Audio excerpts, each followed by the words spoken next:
அனைவருக்கும் வணக்கம். இன்றைக்கி நம்ம இந்த வீடியோவில் திருக்குறளை பற்றி பார்க்குறோம்.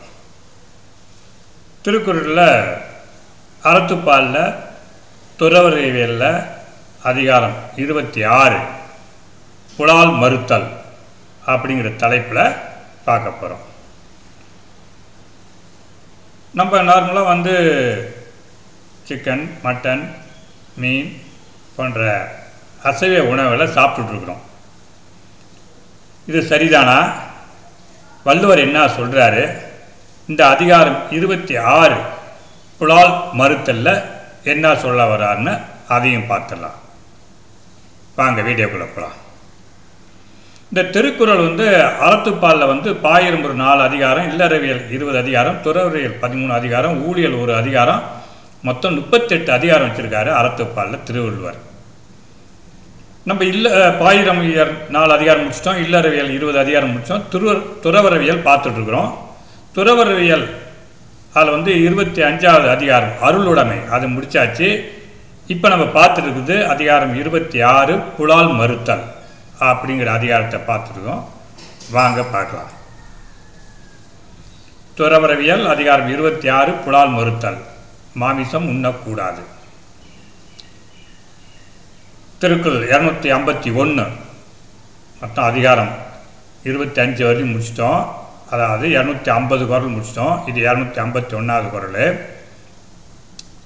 தன் ஊன் பெருக்கற்கு தான் பிரிது ஊன் உண்பான் எஞ்சனம் ஆளும் அருள். தன் உடலை வளர்ப்பதற்காக பிரிதோர் உயிரின் உடலை தின்பவனிடம் கருணையும் இரக்கமும் எப்படி இருக்கும்? ஒருபோதும் இருக்காது. அதாவது நம்ம உடம்பை வளர்க்குறதுக்கோசரம் நம்ம பிற உயிரை அடித்து அதை கொன்று அதன் உடலை நம்ம தின்றால் நம்மளிடம் கருணையும் அன்பும் அருளும் இரக்கமும் இருக்குமா? ஒருபோதும் இருக்காது அப்படிங்கிறார் திருவள்ளுவர் 251வது குறள். 252 பொருள் ஆட்சி போற்றாதார்க்கு இல்லை அருளாட்சி ஆங்கில்லை ஊன் தின்பவர்க்கு. செல்வத்தை சேமிக்காதவர்களுக்கு அதனால் வரும் பயன் இல்லாமல் போகும். அதுபோல் மாமிசம் தின்பவர்களுக்கு அருளின் பலனும் புண்ணியமும் இல்லாது போகும். அதாவது செல்வத்தை கிடைக்கும்போது சேமித்து வைக்கலன்னா அதனால் கிடைக்கிற பயன் அவங்களுக்கு கிடைக்காம போகும். கிடைக்கிறப்ப சேமித்து வைக்கணும் செல்வத்தை. அப்படி செல்வத்தை சேமித்து வைக்கலைன்னா அதனால் கிடைக்கக்கூடிய பயன் இல்லாத போடும். அதுபோல தான் மாமிசம் தின்பவர்களுக்கு அருளின் பலனும் புண்ணியமும் இல்லாது போகும் அப்படின்னு 252வது குறளில் சொல்கிறார். 253 படைகுண்டார் நெஞ்சம்போல் நன்று ஊக்காது போன்றன் உடல் சுவை உண்டார் மனம். ஈட்டி, அருவாள், துப்பாக்கி போன்ற படைக்கருவிகள் வைத்திருப்பவனின் மனமானது இரக்கம் கருணையை நினைக்காது. அதுபோல் மாமிசம் தின்பவரின் மனமும் நல்லறத்தை நினைக்காது. எப்படி படை கருவிகள் ஈட்டி, கொடுவா, அருவா, துப்பாக்கி போன்ற படைக்கருவிகள் வைத்திருப்பன்ட்ட இரக்க குணம் இருக்காது, கருணை குணம் இருக்காது, மனம் ரொம்ப கல் மனசாக இருக்கும்.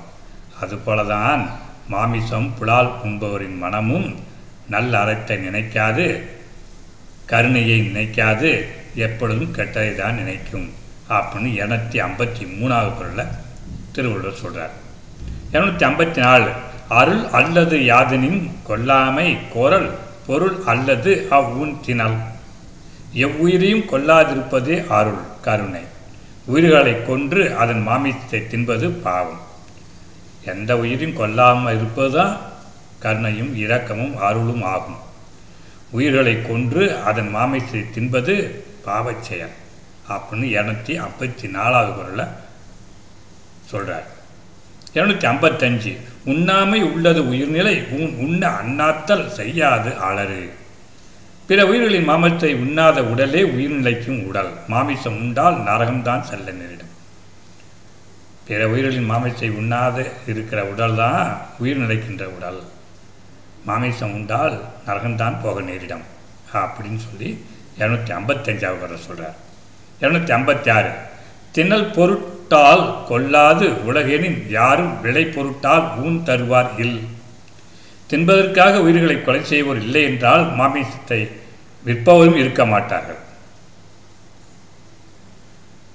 தின்பதற்காக உயிர் கொலை செய்வோர் இல்லை என்றால், தின்பதற்காக உயிர்களை கொலை செய்யணுங்க இல்லைன்னா அந்த மாமிசத்தை யாரும் விற்கவும் மாட்டாங்க, அப்போ வாங்கவும் ஆள் இருக்காது அப்படின்னு 256 குறளில் சொல்கிறார். 257 உண்ணாமை வேண்டும் புலா அல் பிரிது ஒன்றன் புண் அது உணர்வார் பெறின். மாமிசம் என்பது பிற உயிரை வெட்டியதால் உண்டான புண் என்பதை புரிந்து கொண்டு புலால் உண்ணக்கூடாது. மாமிசங்கிறது என்னன்னாக்க பிற உயிரை வெட்டி அதனால் உண்டாகக்கூடிய ஒரு புண்.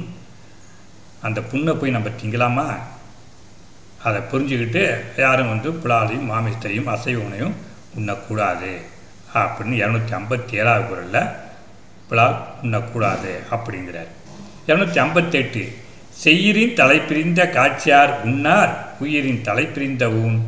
அறிவுடையோர் உயிர் நீங்கிய உடலின் மாமிசத்தை ஒருபோதும் உண்ண மாட்டார்கள். நல்ல அறிவுள்ளோர் மேன்மக்கள் உயிர் நீங்கிய உடலின் மாமிசத்தை அந்த புலாலை ஒருபோதும் உண்ண மாட்டார்கள் அப்படின்னு 258 குறளில் சொல்கிறார். 259 அவிசொரிந்து 1000 வேட்டன் ஒன்றன் உயிர் செகுத்து உண்ணாமை நின்று. நெய் ஊற்றி 1000 யாகங்கள் செய்வதை காட்டிலும் ஒரு உயிரை கொன்று அதன் உடலை உண்ணாதிருத்தலே நல்லது.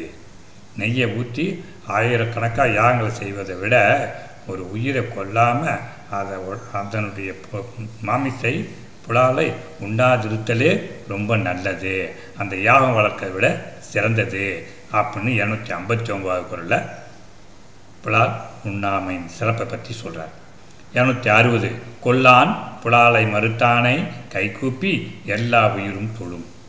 எந்த உயிர்களையும் கொல்லாது மாமிசம் உண்ணாது வாழ்பவனை உலகில் உள்ள எல்லா உயிர்களும் போற்றி வணங்கும்.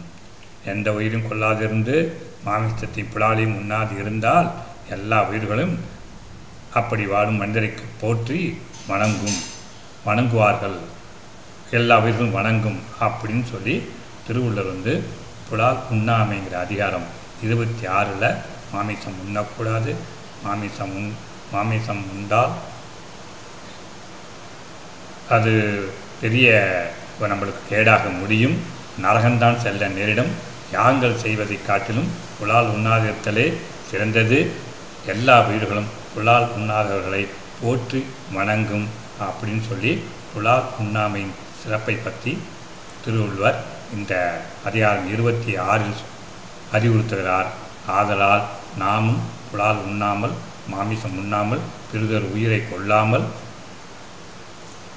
அருள் கிடைக்குமாறு கருணை உள்ளத்தோடு வாழ வேண்டும் என்று கோரிக்கொண்டு இந்த வீடியோவை இத்துடன் முடிக்கின்றேன். நன்றி, வணக்கம்.